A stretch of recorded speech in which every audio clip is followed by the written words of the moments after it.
तो नंबर्स में जैसे चाइना हमसे आगे है, जैसा अभी आपने कहा, तो इज दैट मीन कि चाइनीज मिलिट्री हमसे ज्यादा पावरफुल है? I did not say that, I am saying कि दे आर नंबर्स में ज्यादा है। ओके, इसका क्या मतलब? नंबर्स न्यूमेरिकल सुपीरियरिटी है, एडवांस्ड वेपन सिस्टम हो सकता है हमारे से ज्यादा, बट इट डजंट मीन कि हम कमजोर हैं। इफ यू आर आस्किंग कि we are afraid of China और something like that, it is not that. अरे यूक्रेन से रशिया 2.5 साल से तो जीत नहीं पाया। It's suppose to be a 10-day war. Do you think India इतना लैंड मास वाला कंट्री है, कुछ भी कहीं से भी कोई चाइना कुछ भी कर जाएगा? Do you think that can happen? तो हमने जो शायद सुना है, पता नहीं कितनी उसमें सच्चाई है, कि लद्दाख वद्दाख में कब्जा करके बैठे हैं कुछ। कोई कब्जा वब्जा नहीं है, देयर इज एब्सोल्युटली नो कब्जा एनीवेयर।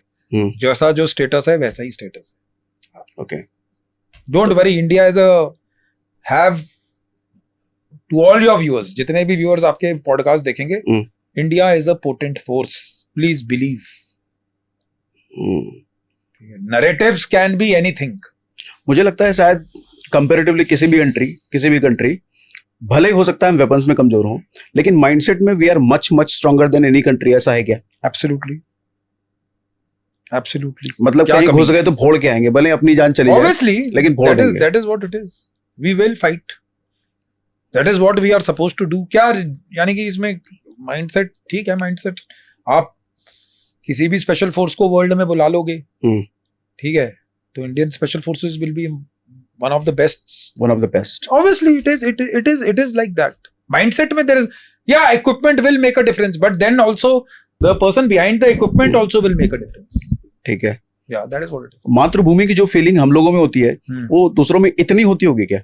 दूसरों में मतलब दूसरी कंट्रीज में? सब में होती है। Everybody loves his country. जिस बंदे का आप कैनॉट प्लेस में जाते हो, इधर नोएडा में कहीं घूमते हो, आपको अगर अपना देश का झंडा लहराते हुए देखकर 3-4 लीटर खून ना बढ़े तो फिर फायदा क्या? Similar goes for US, UK, कोई भी कंट्री ले लीजिए, जिसका अगर आप अपनी देश के झंडे के लिए आपको देखकर उस पर गर्व नहीं होता, then why are you here? यानी व्हाट इज, यानी there is something wrong with you. और ये हर कंट्री के लिए एप्लीकेबल है। ये हर कंट्री के लिए एप्लीकेबल है। हर को अपनी कंट्री अच्छी लगती है। आप देखिए, आप अपनी कंट्री में घूमते हैं, किसी से पूछना नहीं है किस टाइम पे बाहर निकलते हो, कहाँ किससे मिलना है, किससे बात करनी है। these are good things to happen to a person. Independent country है, प्रोग्रेस कर रही है, डेवलपमेंट हो रहा है, so it is, I think so, there should not be any problem with this.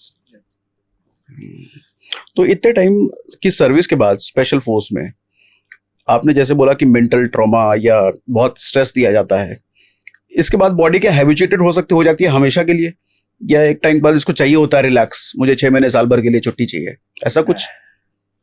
On off switch नहीं जल्दी बदली होता, it takes time. The on off switch is like you have trained a person to so much of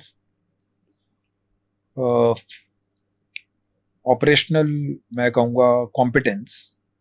अगर आप सोचोगे कि मैं अचानक ही वो सब छोड़कर एक दिन बिल्कुल ही लैपटॉप के सामने बैठकर 8 घंटे, वो पॉसिबल नहीं है। मेरे केस में नहीं है, दूसरा कोई करता होगा। और कितने साल की ड्यूटी है स्पेशल फोर्स की? किसकी? स्पेशल फोर्स में जैसे आपकी कितने साल की ड्यूटी रही? मैं 18.5 साल था। 18.5 साल? 20.5 साल में से 18.5 साल। तो इस बीच में कभी ऐसा कि लंबा छुट्टी लेने का मन हो या दिया जाता हो? ऐसा कुछ नहीं, वो 18 साल उसी तरीके से चलेगा, उसी स्पीड से, उसी स्पेस से।